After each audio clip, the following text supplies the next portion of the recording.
On May 9, 2026, Moscow's Red Square looks different. For the first time in 2 decades, Russia holds a Victory Day parade without tanks, missile launchers, or the usual show of military might. The symbolism is unmistakable. What has forced the Kremlin to scale back its most important patriotic ritual? And how has Ukraine's evolving military strategy, backed by the West, so dramatically shifted the balance of power? Heightened security sweeps the capital, airports are closed, mobile internet is suspended. Russian officials cite Ukrainian long-range strike capabilities as justification. At the front, both sides declare brief ceasefires.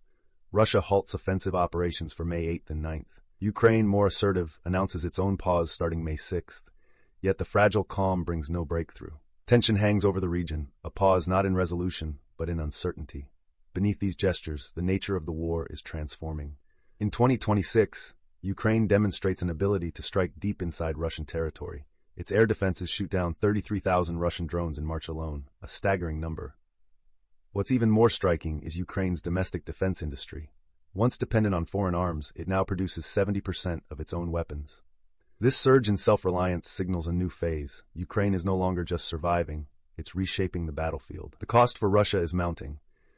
NATO and Ukrainian estimates report up to 35,000 Russian troops killed or wounded in March 2026, with monthly losses between 30,000 and 35,000. Recruitment falters. The Russian military lowers standards, accepting older and less qualified conscripts. Behind the numbers lies a deeper problem, a hollowing out of both capability and morale. The Kremlin faces not just a military, but an institutional crisis. As Russia's internal strains grow, Ukraine's international support intensifies. In April, the European Union approves a €90 billion loan package, made possible after the ousting of Hungary's pro-Moscow president. Ukraine's global position strengthens further with a 10-year defense export agreement with Saudi Arabia, the United Arab Emirates, and Qatar. These deals give Kyiv more than cash. They signal recognition and confidence from powers beyond the West. All of this comes as Russia's economy stumbles.